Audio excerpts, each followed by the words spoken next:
kenapa sukan bina badan ni tak terima sokongan daripada kerajaan as much as other sport. Badan kita ni pelaburan. So, badan kita cantik, people see, people akan hormat. The reason tu si nombor satu saya nak hilangkan berat badan adalah sebab saya nak cari girlfriend. Memang Cina mutak kan.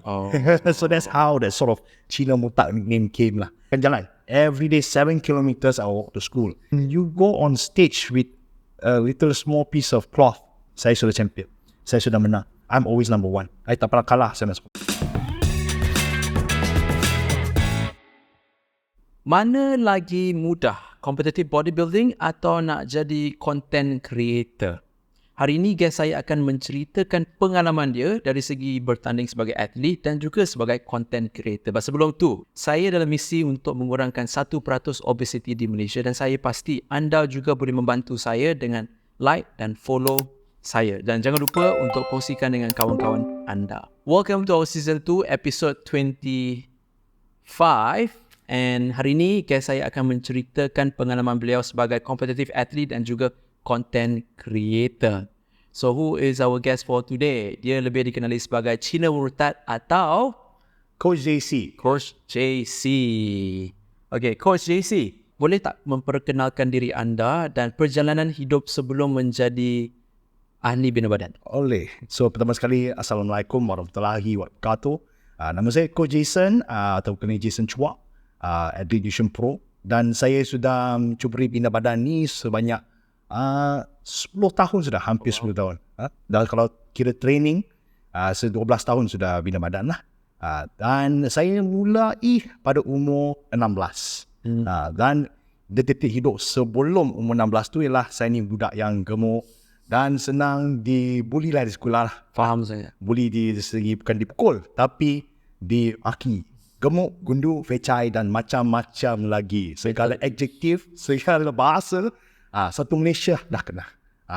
So, daripada sana tu, I pun terfikirlah, jujur cakap, the reason tu si nombor satu saya nak hilangkan berat badan adalah sebab saya nak cari girlfriend. So, I pun kan, tak tahu lagi macam mana nak hilangkan berat badan tu. Right. So, I pun tengok magazine, I pun tengokkan video-video atau movie lah. Movie yang buat saya motivated and finally started ialah Rocky Balboa. Ada satu scene montage kan, dia lari pakai hoodie, lepas tu pergi punching bag lagi semua tu. Lepas tu saya pun buat sama. Pagi pukul 5 pagi, I wake up every morning. This was me at 16. Dan saya siapkan saya makanan diet. Itulah that time very simple, 3 meals a day, oats, tuna, frozen vegetable dengan rasa kicap je. Dia akan disari. Okay, Cuk. Sebelum kita ke area tu situ, orang nak tahu macam mana jadi gemuk? Okay, very good. Tiba-tiba jadi gemuk ke atau lifestyle juga? I would say it's this. Now when I go back, I pernah analysekan dia. Saya rasa sebab, you see, my 2 brothers were not fat. I was the fat kid. Sebab kenapa? Saya ni anak bongsu. Itulah, orang kata orang bongsu mesti gemuk. Kan? Okay. Sebab I think so that time, parents punya resources. Sayang. Kalau resources kat ni ada, kita kan better to do. So kita pun dapat makan. I always eat double portion. Mak saya katanya, cukup ke? Kedua, saya ni jadi vacuum cleaner rumah. Vacuum cleaner maksudnya semua yang tak habis, saya habiskan semua. Rajin. Mak suka. Tak payah nak buang. So that's kind of that. And plus, saya ada satu tabiat yang that time, every night saya ada satu cousin. Living me at that time, dia akan masakkan sausage, nugget. So every night before go sleep pun makan lagi satu kali. And that sort of led me to become fat lah. Borderline obese sebenarnya. Actually 13 years old saya sudah umur 13 sudah 83 kilo. Tinggi satu berapa? I think it was only 160 something, so 165, 167 around there. Okay. So for that sort of weight is considered borderline obese ni lah for me. So yeah, that's how I got fat. Okay, so that was until 14 years old. 16, okay. Up to 16. Adakah, you correct me if I'm wrong, adakah pada 16 tu, you started to realise kena lose weight sebab takut dapat girlfriend sebab kawan-kawan you dah mula ada girlfriend ke? Atau tiba-tiba je? Of course ada kawan yang akan ada. Tapi I think that time is something that you start to think of that topic more in your mind. Selampak kan ada orang sudah ada couple sudah kan. So yeah. Okay, teruskan. So going back to the training scene, montage. So going back every morning 5 o'clock, prepare my meals. Saya akan pergi jogging ke sekolah ataupun jalan lah. Saya akan pakai Walkman, letak motivational video ataupun motivational video saya dengar, dan saya akan jalan. Every day 7 kilometers I walk to school. Then bila saya balik, don't worry, my mom fetch me. But in evening, pukul 4 lagi, saya pakai hoodie lagi, keluar another 7 kilometers. Every day 14 kilometers I would walk and jog. And dalam period jangka masa 3 bulan, dapatlah turun sampailah 68 atau 67. Around that amount weight. But it's quite a lot of weight lah, drastic nampaknya. Orang pun semua perasan. And I also submitted my pictures to, at the time, my first accomplishment in the fitness industry, Men's Health Magazine. Saya diterbitkan dalam tu. Yeah. Great transformation. Yeah, so that's how I sort of begin my fitness journey. Okay, so dekat situ apa yang saya faham lah kan, for you to find the motivation is not difficult. Apa saya faham tau, because you cerita daripada okay, I gemuk, selepas tu I kena cari girlfriend, that's why I nak mula ubah. Tapi macam mana nak relatekan dengan adik-adik kat luar sana yang memang tak ada motivation macam tu? Tak ada motivation lah. I think first thing first ialah dari segi saya punya datang. Okay, one thing I did add into that was, of course, bila kita dimaki, bila kita dipanggil bukan all these kind of names, kita punya self-esteem, kita sudut pandangan pada diri sendiri tu agak rendah. So it is normal. Insecurity, semua manusia dalam hidup ni will face some level of insecurity. Okay, so bila kita nampak kekurangan kita, apa yang kita buat tu, kita kena tahulah. I think some people just bury it, tanamkan dia dan tak kisah, and they live on their life, it's okay. Tapi saya ni, at that time of course it affected me. Saya nangis, tapi saya mengaku yang saya ni menangis. Tapi ada dua jenis orang dalam dunia. Orang yang menangis dan continue menangis, ataupun menangis untuk gerak hadapan. Betul.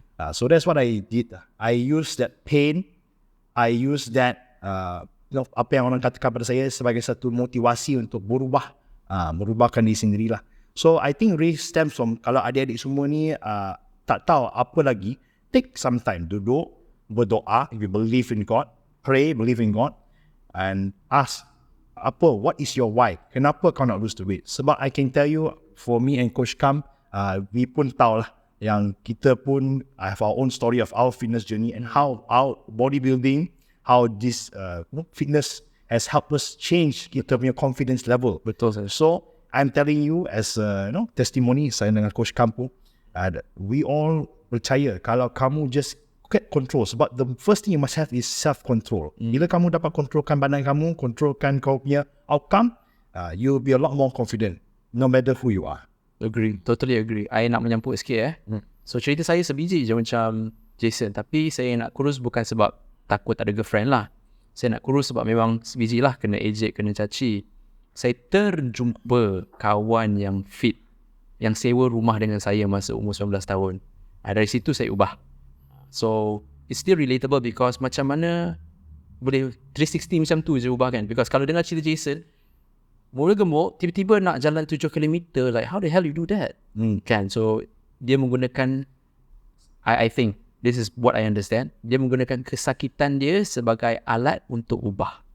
So instead of rasa sedih atau depressed saja, menggunakan kesakitan tu untuk ubah. Okay, kita dah faham dah dari segi macam mana you daripada berbadan besar jadi kurus kan. Now journey menjadi competitive bodybuilder dan juga content creator. Interesting. So there's two aspects of this lah. Okay, saya nak cakap daripada aspek bodybuilding dulu. Bodybuilding ni dulu saya start, you all know my weight loss story. Weight loss is one thing, bodybuilding muscle is a whole another game. So bila saya datang kepada bidang badan ni, saya nampak time tu di YouTube. Kat sana kan ada je Laza Angelo, Ulysses Junior, that aesthetic era tau. The time when muscle mania was still very popular. So ada Rai semua tu.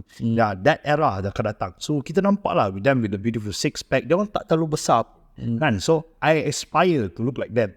Jeff Sight is another one. And saya pun tahu lah, as far as I know, apa yang saya senang buatkan, the routine yang saya lakukan itu jogging tu, dia takkan membinakan otot.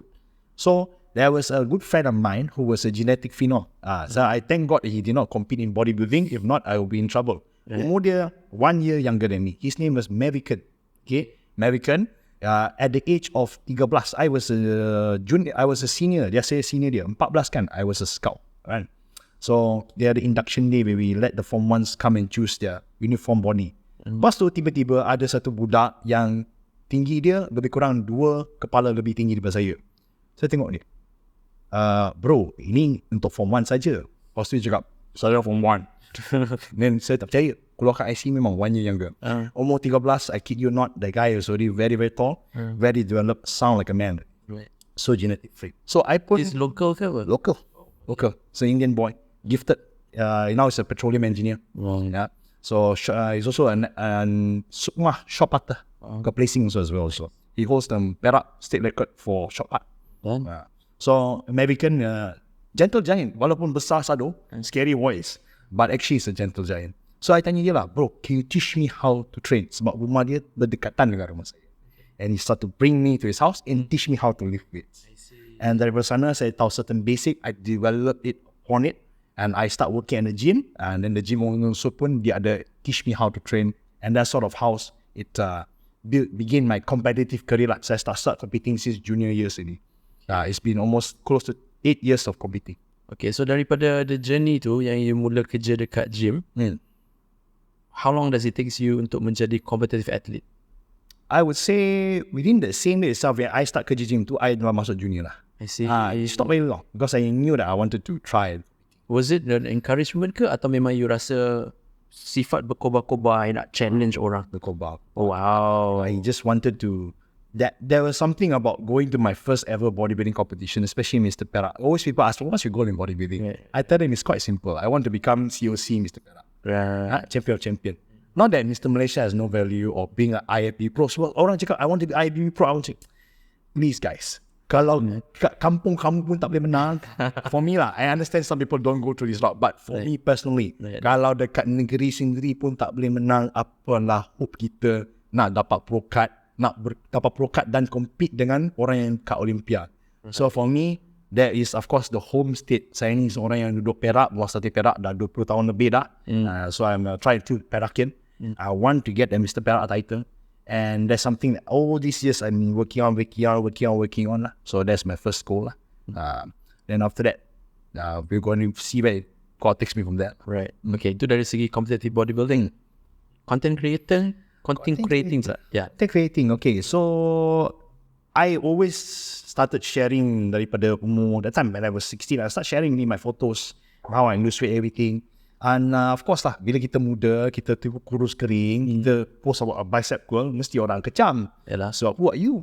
Who are you? Do you think you are some superstar? So orang cakap saya ni poyo. But at that time, orang tu siapa? Usually my peers lah, orang yang umur sama, orang yang pergi sekolah, so kids lah. Okay. So I mean, I understood that, and I knew that bila saya post tu mesti akan ada kecam. But I kind of didn't care lah, sebab for me at the time, my prayer was this, saya doa yang kalau Tuhan, kalau saya dapat tukar lah, change the life of one person, dan segala makian tu saya boleh terima. So I started sharing since then. So I started content creating, to be honest, sudah hampir 11 tahun. If you actually go to my Facebook, to my Instagram, to all my social medias, you can scroll back to when I was very skinny. And I was nobody back then. And also I also thank God lah, daripada AMX juga, saya dah one of the longest serving athlete kat sana dah 9 tahun saya bersama. That time pun one thing that also push me into the fitness influencer side of things is about saya ni dapat menang tajaan daripada AMX 9 years ago. Walaupun saya ni kurus keding, not really, I mean it's fit lah, you know. But at the time there was this competition which is AMX Journey to be Athlete. Okay. And there were so many bodybuilder yang masuk, yang badan betul-betul, ada title Mr. Perak, Mr. Malaysia, ada masuk, apply. Saya diskan. But I knew that I couldn't beat them dari segi my physique. Tapi apa yang saya boleh lawan ialah consistency posting. Everyday saya post, everyday saya technician pro, everyday saya berani cakap depan kamera. And that's how I managed to got the sponsorship all those years ago lah. And thank God, it's been hampir 1 decade dah.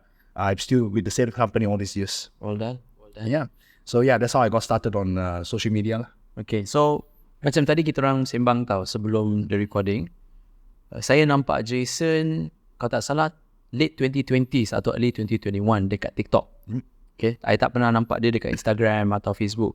Tapi kat TikTok yang tiba-tiba meletup, lepas tu dia cakap Melayu. Because usually Chinese either cakap English atau Cantonese lah, kan? Betul? But he's the only one yang cakap Melayu. Lepas tu, orang panggil dia Cina murtad. Okay, so I nak tahu kenapa orang panggil you Cina murtad. Alright, so these days I don't go by the name anymore for obvious reasons. Right. To talk controversy lah, for most part, respect my Malay friends. Tapi Cina murtad ni sebenarnya diberikan oleh kawan saya. Sebab kenapa? I used to work at a supplement store. Okay, and this friend's name is Fizi.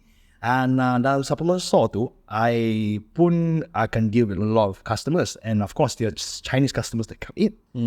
Tiba-tiba, dia pun terkejut lah bila saya cakap bahasa Melayu kepada customer yang berbangsa Cina. Sebab, dan dia pun cakap, pelik. Lepas customer tu pergi, dia cakap, kenapa kan tak cakap ni? I memang tak boleh cakap Cina lah. Dia cakap, kau ni memang Cina murtad kau ni. So that's how that sort of Cina murtad name came lah. Sebab my family, kalau nak tahu kenapa, sebab sikit kenapa saya ni fasih dalam bahasa Melayu.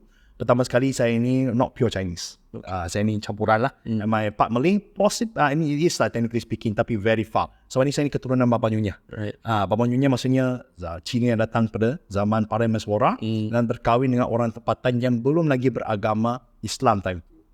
So kita pun ada masukkan budaya Melayu dalam kita punya makanan semua. You can actually see it lah kalau korang ada pergi Melaka. Okay, kita belajar sejarah sekarang. Yes. Bukan saja tentang journey fitness, nak sihat semua, tapi sejarah juga. Okay, so kita dah faham your journey daripada budak gemuk jadi kurus, lepas tu content creator and competitive bodybuilder. And the next thing I nak tanya, keberanian untuk menjadi seorang atlet. Boleh tak kongsi sikit dia punya keberanian daripada mana dan pencapaian you? Okay. So for me, keberanian tu when you go on stage with a little small piece of cloth, like I sebanyak yang segan, including maksudnya saya pun segan kalau nak pakai underwear nak pentas kan.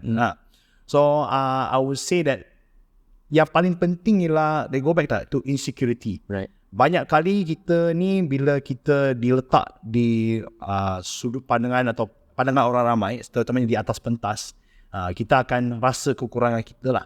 Tapi for me, we always should patutnya be aware of kita punya kekurangan. Kita patut tahu apa kekurangan kita. Tapi kita jangan fokus kat sana. Kita kena fokus kepada apa yang kebaikan kita lah. So everyone got their pros and their cons, right? So focus pada that one. Sebab kekurangan ni kita, is just what's fun about bodybuilding. Sebab you dapat develop, you dapat baikikan apa yang kurang. Okay, and the whole thing is, remember, you're not perfect. You never be perfect, right? So just work towards the perfection. And always remember, kamu pergi sana, kamu kena cakap, for me, my motto is, saya sudah champion. Saya sudah menang. I'm always number one. I tak pernah kalah saya masuk competition. Does that mean I will place first? So for achievement wise, I tak pernah dapat nombor satu lagi. Eventually, I believe this year, right? Eventually I will get the first place. Tapi the thing is this, I pun pernah jumpa orang yang saya tengok dekat atas pentas, dia orang menang nombor satu. Tapi nampak macam dia kalah. I've seen. Okay. The level of their excitement, their level of how they feel. Sebab maybe they have higher goal. Right. Mungkin dia nak COC. But when they win the first place medals, right. For me, when you go there, I feel like even though when I take fourth place, I nampak macam saya nampak menang nombor satu.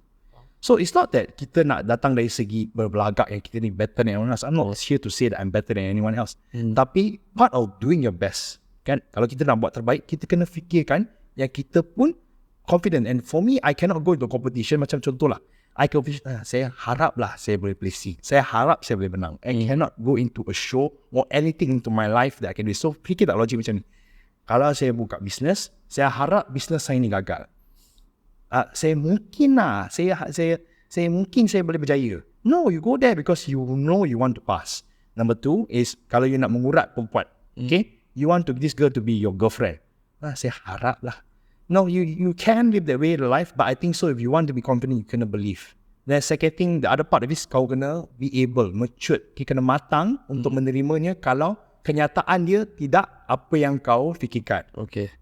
So that balance. Okay, nak menyampur sikit you all akan rasa that Jason ni lain daripada lain disebabkan cara dia berfikir. So I call this very optimistic. Orang tu apa-apa berlaku, dia akan rasa semua benda berlaku dengan ada sebab. And dia tengok benda tu secara positif. That's why I nak cuba relate tadi, macam mana you dapat motivasi tiba-tiba nak pergi jalan 7 km. Because cara dia berfikir lain. Mungkin something had happened to him, I don't know, that trigger dia boleh macam, you know what, I'm just going to do this. Whatever happens, I still going to improve.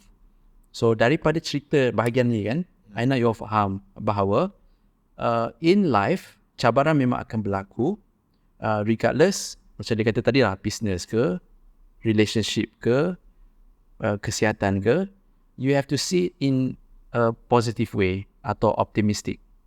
Sorry lah, terlajak keluar sikit topik because Jason sangat optimistic. So orang akan dengar macam, kau cakap senang je.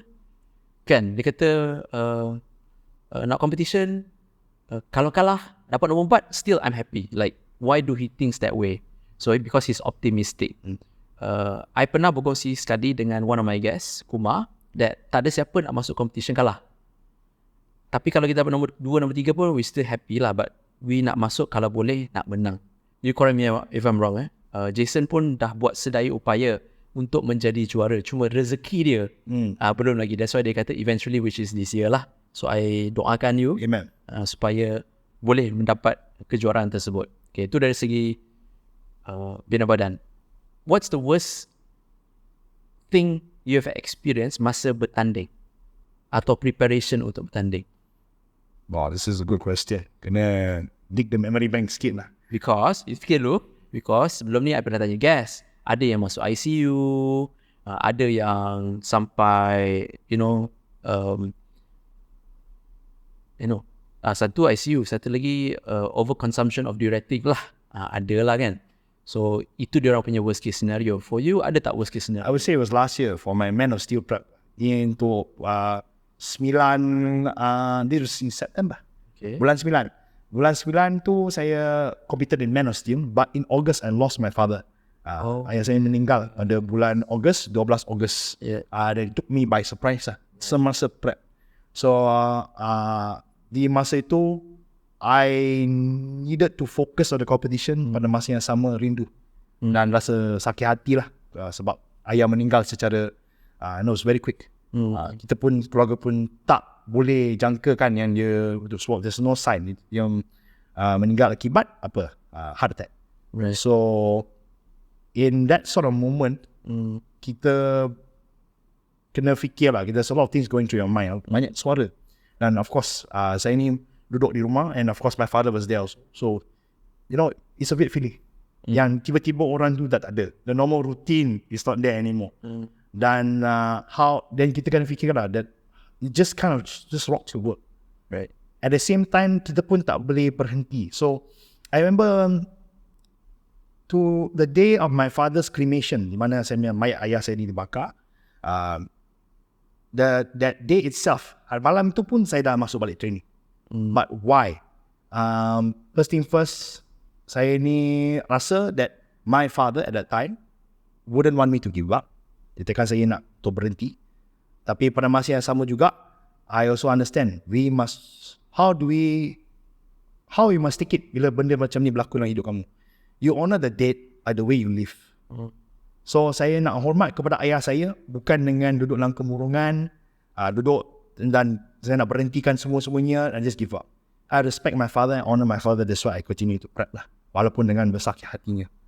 Saya masih jalankan tugas saya sebagai atlet, sebagai seorang ambassador pada MX, dan of course as a son. Right. Dan unfortunately I tak dapat medal di competition tersebut. Tapi that's why I pray this year lah. By the grace of God, saya dapat bawa pingat emas melawat kubur ayah saya lah. Thank you for sharing that part. That part I tak tahu. I ada nampak je menangis dalam TikTok. Tapi I wasn't certain because of what. I nampak you nangis. Okay. So, my next question. Macam mana you bahagikan your masa with your business and also as a competitive athlete? But sebelum tu, orang pun nak tahu, actually, how do you sustain your life? I see. Alright. Okay, dari segi topik kewangan ni, saya ni dia banyak bincangkan, saya dah banyak kongsikan. In fact, saya ni dijemputkan oleh KBS Kementerian Belia dan Sukan untuk kongsikan topik ini kepada anak-anak muda kita, kepada semua atlet pun pernah ada.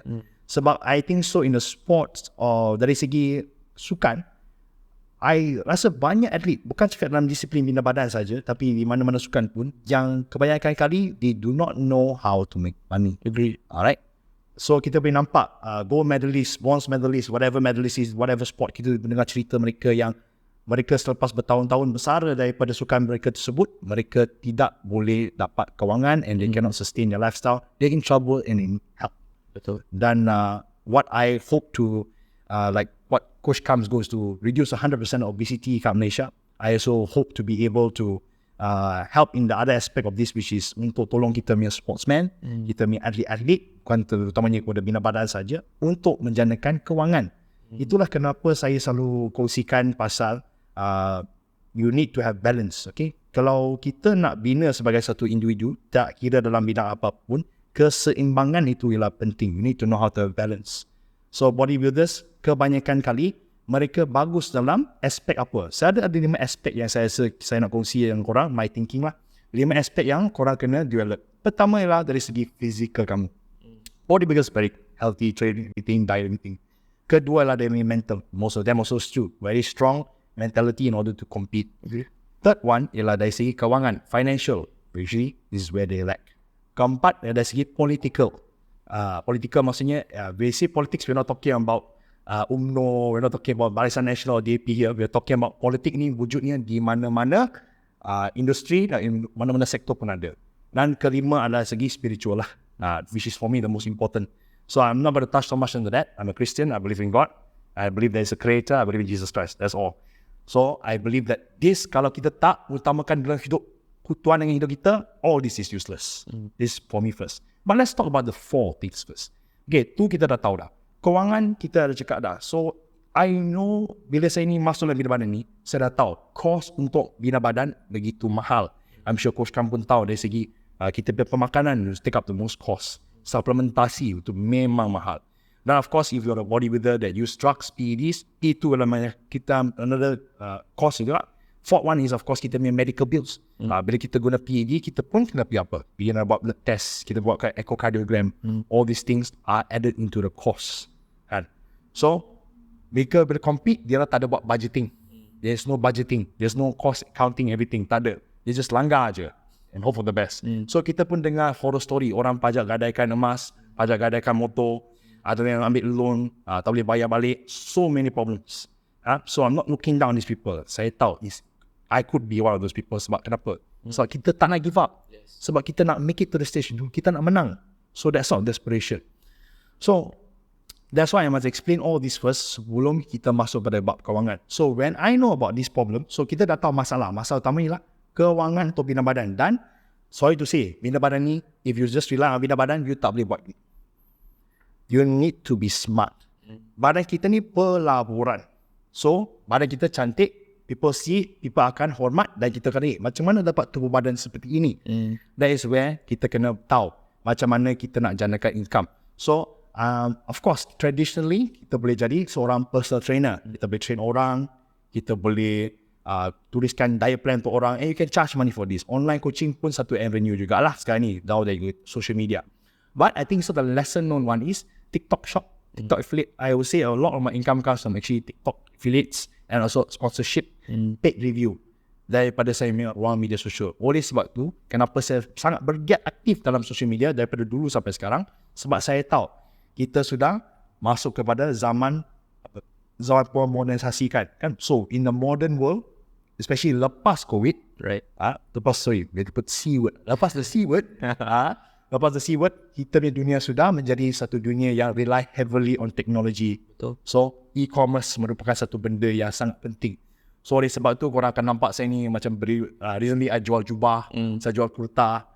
Sebab why? This is upcoming raya. Yes. So, this is how I leverage my physique untuk jualkan produk-produk. Of course, being sponsored by, bila kita buat content regarding fitness, mesti ada brand seperti AMX, seperti yang ramai supplements yang lain, brand supplement lain yang nak sponsorkan kamu.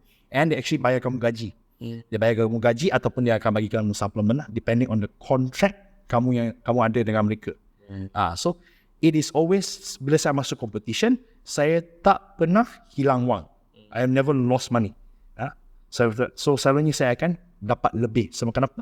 Saya dapat sales saya yang sangat tinggi time tu. Sebab orang ikutkan saya punya journey semasa saya prepare untuk body. Saya kongsi my condition, what am I thinking, how am I feeling, what supplement I'm using. So that is actually how I actually sustain a living. And thankfully, by the grace of God, sekarang ni dah dapat 2 gym dekat Ipoh jugalah. From this, of course, making this as a career. Faham. Okay.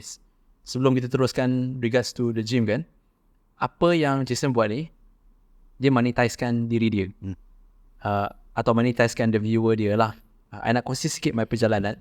Masa saya bertanding dulu, saya tak macam Jason. Tak fokus sangat on social media, tapi kongsi sikit gambar-gambar. And during my time bercompete dahulu, memang betul, banyak sangat duit saya berbelanja. Makanan, suplement dan juga travelling. Because sometimes, saya dengan, back then my training partner was Kumar lah. Kita pergi ke Thailand every 2 months macam tu untuk training. And it cost a lot of money. So dekat situ saya tengah cuba balancekan tau. Okay, sebelum pergi Thailand, I kena kerja gila-gila, kumpul banyak duit for my preparation and my travelling. Lepas tu, bila dah balik Malaysia, kerja balik gila-gila. Tak macam apa yang Jason berfikir lah. Like just now, before we do this recording, Jason bagi tahu, memang he planned everything. So which I respect that. Because after focusing on my business and start planning something, lagi mudah kita punya perjalanan. So at least now you all faham because saya pun mula fikir macam Jason sebenarnya buat apa ni because dalam TikTok okay, dia gym satu, second dia sponsor athlete satu, lepas tu barang-barang gym equipment satu. Like I'm thinking dia tengah buat apa ni. So bila Jason cerita, okay, dah faham dah. So affiliate marketing kan, so faham. Okay, now let's go into the gym. Macam mana boleh buka 2 gym? Alright, so first thing first, kita kena faham what kind of gym you kan. So kalau kita nak cakap buka gym yang besar-besar, macam let's say kat PJ kat sini kita ada Iron Bull Gym, that's one actually. Iron Bull Gym ataupun gym yang besar seperti Pump Fitness, tak not on that size. Much smaller. Kita ni dia private training studio lah, atau private gym yang khususnya untuk kita punya klien saja. So thankfully saya punya gym tu dia tak pernah cost tinggi sangat lah. The first gym only cost less than 30,000. Saya dah belikan semua second hand. A lot of it I kena cat di scenery. Saya kena get my friends to help me carry the equipment upstairs myself. A lot of elbow grease ataupun kita peluh yang dicurahkan untuk kat gym ni. And second gym pun saya ni, gym tu memang sudah ada. It's all built already, everything ready. Cuma time tu saya dapat untuk ambil alih lah gym ni lah through negotiation. So now I'm the 100% owner of 2 gyms right now. So that is of course, thankfully sebab sekarang ni income saya ni kukuh daripada TikTok lah. TikTok dan of course PT dan of course sponsorship saya. But of course kita pun rasa macam at the beginning ambil gemuruh jugalah. But as one thing I shared with Coach Kam before kita buka live ni, kita buka topik ni, ialah sebelum saya nak buka gym tu pun, saya bukannya buka sebenarnya macam tu je. Sebab I feel like I want to open a gym, I open a gym. No. Sebab saya sudah ada customer base yang sedia ada.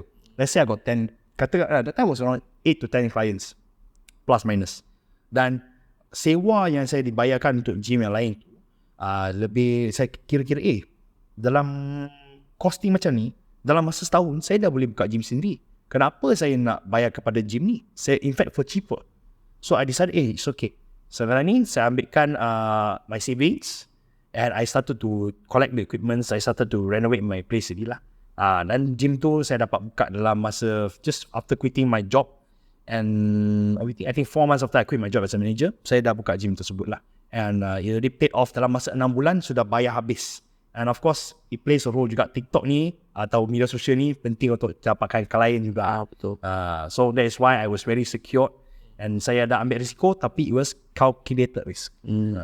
Okay, just nak tambah sikit apa yang Jason cakap tu, I pernah buat salah. Iaitu, daripada Australia, Alhamdulillah kat Australia tu masa saya belajar, I kerja juga. So I have decent amount of money bawa balik ke Malaysia. I terus buka gym. Tak ada klien, tak ada apa. Because I was assuming Malaysia ni macam Australia tau. Australia was so easy. Once you ada title, dapat klien senang sangat. So easy. So I terus buka gym. First 2 months tu tak ada orang. Klik. I was paying rent for nothing. Then from there I macam okay, I just need to fix something. Dan dari situ barulah dapat grow my gym back then. Bukan kat sini lah, tapi dekat area lama. So apa yang Jason kata ni sangat-sangat penting sebab I rasa banyak orang nak buka gym sendiri disebabkan diorang rasa, you know what, I think kan sebab I dah ada title, I buka gym, I boleh buat duit tau. So based on his advice and I also giving this honest advice, make sure you have a very fixed client sebelum you buka gym. Then you baru you buka gym. Okay. So the next soalan, from here you akan pursue lebih ke mana? Content creating, competitive athlete, because now apa yang you cakap tadi, you nak jadi champ of champ, Mr. Perak. But at the same time juga you buat content creating. So mana yang you betul-betul nak fokus? Okay, so this is a honestly hard question to answer sebab is together. Sebab bila kita bina badan, kita tak boleh nafikan costing dia lah. That's why I bagi advice kepada I've been given the grace of God to bercakap lah ataupun guide certain young people yang nak masuk bina badan ni. Saya cakap mereka, nasihat saya kepada mereka ni, guys, mungkin kau ada genetik, kau ada the ability untuk jadi pro. Lepas kamu dah dapat pro card tu, macam mana kau nak compete dekat luar negara? Sebab if you guys know, a lot of the competition, especially when you talk about bodybuilding, cost a lot dan dia di luar negara. Contohlah, kebanyakan, let's say lah, kita talk about you jadi nak, your dream is to become Mr. Olympia. Okay, you nak lawan dengan Sibam ke apa semua. Alright, let's just say that you really have the ability, but the flight ticket is about 30 to 40,000. Tak kira lagi visa lagi, tak kira lagi lodging lagi, pembawakan lagi. Then you need to figure out how you're going to bring your PEDs to the other side of the world and all this. So it's so many things yang kalau kamu tidak ada kewangan, susah. So for me, it was pointless to become just a competitor. So if you want to become a competitor, yes, okay, you want to be good, very good. Tapi you need to be able to have the money to support you as well. So it's twofold. So another reason why kenapa saya nak fokus pada local title. Sebab some people straight away then jadi pro. For another reason also, is also thinking properly as well. You dapat menang, let's say lah, pro card kamu dari around IBB. I appreciate, siapa yang tak nak jadi IBB pro? Siapa yang tak nak jadi all this kind of pro show winners? Kita nak. But the truth is this, kalau saya beritahu aunty dekat luar sana yang jual nasi lemak, Pakcik, saya ni Battle of Titan champion. Apa tu? Saya ni IBB pro. Apa tu? Tapi kalau saya cakap dengan you, I Mr. Perak, I Mr. Malaysia, it makes more sense in terms of financially and marketing wise. Orang kita faham apa tu title. So that's the reason why also I want. Of course, I'm a Perakin, I want to win the title, but monetarily, dari segi kewangan juga, it's actually beneficial to you. So I want to pursue to get those titles, yes. At the same time pun, saya nak developkan saya punya TikTok, and of course, actually my end goal in my life, actually, which is the most important lah.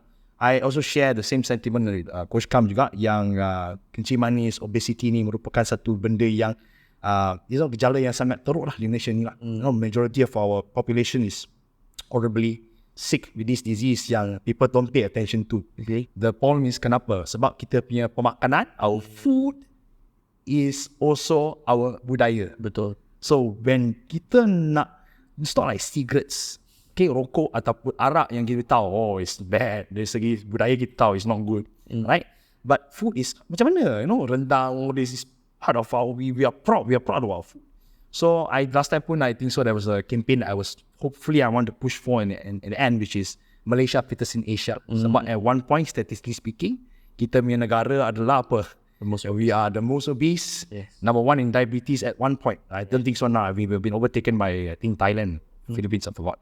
But aside from that juga, the other passion of mine is saya nak bukakan satu academy sebenarnya untuk kita punya anak-anak muda kita, especially about, I had a topic with my good friend Coach Am actually the other day on live, di mana kenapa sukan bina badan ni tak terima sokongan daripada kerajaan as much as other sports. And I straight up tell him it's because of the PEDs. It's not going to be widely accepted. That's why it's not in the Olympics. So kita jangan depend on the government. If they support us, thank God, thank you. But that's why I hope to be able to develop kita punya sukan yang mungkin kurang diterima atau kurang disokongkan oleh the government. And hopefully kita boleh buka satu academy yang kita bawakan kita punya atlet-atlet lah. Not khususnya kepada bina badan, maybe MA, maybe other sports. like kita develop mereka dan also develop mereka sebagai satu tempat untuk develop future content creators ataupun orang dalam industri, to develop the industry as well. Dan of course I nak develop satu fund lah. So this fund is also to be able to sponsor potential athlete yang can do very well, just that they don't have the funds untuk pergi luar negara untuk bertanding. That's my end goal lah. These 3 things, to combat obesity and diabetes, and to develop kita punya academy dengan fund ni lah. That's my long term goal. Tinggi cita-cita tu. And tak salah, that's why dia kata long term goal. Long term goal. Short term goal dia kata nak jadi Mr. Perak. So boleh nampak lah cita-cita tu kan. Faham? That's a very honourable punya matlamat. Samalah, kita ada matlamat yang sama juga. Okay, speaking of nak tolong anak muda, okay, what's your view regards to PED dengan mereka yang baru berkecimpung dalam sukan bina badan ni, atau mungkin nak mula bina badan? I see. So that's a topic close to my heart. Sebab saya ramai anak-anak muda kita tu termasuk dalam bina badan ni, especially the part of bina badan yang which is the PED part lah. Kita tak boleh nafikan in this part of our sport. Tapi mereka sangat tidak takut dengan penggunaan PED ni sebab mereka kurang berpengalaman dan kurang tahu informasi lah. So pertama sekali kepada anak-anak muda kita yang telah ataupun ingin mencubakan steroid atau any sort of PED, korang kena faham. Bina badan ni ialah is a marathon, not a sprint. Kamu kena tahu, bila kita gunakan steroid ni, ya betul, dia boleh mempercepatkan, dia boleh improvekan kimia fizik, but dia akan datang dengan satu harga, iaitulah kesihatan kamu. Terutama kalau kamu ni bawah 21 tahun, kau kena tahu badan kamu ni belum matang lagi. Dari segi first thing first, below 21 sebagai lelaki, kau punya tulang, growth plate kamu belum fuse lagi. Maksudnya kau boleh you're not fully developed yet, so you can actually make yourself shorter, you can also make yourself again lah, you're not growing properly. Kedua adalah dari segi minda kamu. Okay, your brain is not fully developed as a man until you're 25. Alright, so I nasihat kamu, for that reason, jangan guna. Okay, if that doesn't scare you, so never mind. Let's say you want to be the best of the best in the world. Alright, lebih baik kau gunakan tu lepas kamu 21 juga. Sebab kenapa? Ataupun even longer lagi baik. Sebab kenapa? First of all, korang kena faham, orang yang masuk yang jadi top of the top, mereka sudah ada genetik sebelum mereka gunakan even satu PED. Mereka sudah ada bakat. Kau boleh nampak dia look like steroid user even before they use steroids. So if you start lifting weight, you start diet sudah proper, and you still don't look like that, then unfortunately you don't have that sort of genes, which is okay. Tidak cakap kau tak boleh pergi jauh, tapi what you can do is kau stay natural dulu. Dan sekarang ni ada banyak Natural Bodybuilding Federation. I believe Coach Kam, you were inside Natural Bodybuilding League as well. Okay, IMBA, kita ada WMBF kat Malaysia ni. Dulu kita tak ada peluang untuk masuk competition tersebut, so you guys can actually join those kind of competitions first, kan? Lepas tu delay as long as possible, baru kau tak boleh develop, baru kau gunakan. Sebab kenapa? So remember, satu cost yang kau kena kira bukan dari segi apa. Kewangan is one thing, itu dah bincangkan. Kedua ialah kau punya kesihatan. Tak boleh nafikan, bila kita gunakan PED ni, kita akan damage kita punya kesihatan. But just like how an MMA fighter masuk ke dalam ring then take the blows, ada yang there's a difference between somebody yang masuk octagon kena tumbuk macam bodoh, and there's someone and all to dodge, weave and play. So same thing with PEDs, kamu kena tahu. So you delaying your usage of steroid ni seperti kau ni lawan dengan opponent yang agresif. You tie him out first, baru you go in for the blow. So delay yourself as long as possible, baru kau gunakan ni. And then for those people that always tell me, Sibam boleh guna 18 tahun. Unfortunately, korang kena faham, Sibam ni before dia guna PED pun, I dah cakap dah, he is a genetic phenom. He would have been Mr. Olympia whether he take it at 18 or 21. And also remember, dia pun ada penyakit juga, right? So if you don't believe, go and check it out. Dia ada autoimmune disease. Whether or not PEDs play a role in it, I'm not a doctor, I may not know, but I definitely tell you it's not going to be good for him lah. Right. So korang kena faham, you are not Sibam. You are your own self. Don't try to be someone else. Play it safe. At the end of the day, you're an adult. Kalau kamu bukan adult lagi, janganlah guna. But if you're adult, do your research. Tahulah segala risiko yang kau ambil, then only make a decision to use or not. But I'm saying, if you long term, please. Especially kalau korang nak pergi jauh dalam sukan ni, play it slow. Play it long. Okay, anda tambah sikit 100% agree dengan apa Jason kata, especially yang kalau boleh you delaykan benda tu. Tapi ada juga tau orang yang ambil later 25, 26 onwards, tapi dia orang abuse. Maknanya dia orang ambil double, triple the dosage assuming boleh lagi cepat.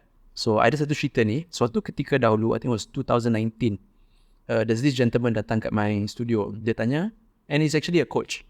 Then he was a coach. So dia datang, I macam like, I pernah jumpa you dalam social media, and you train orang kan, and what can I do for you? Curious je lah kan.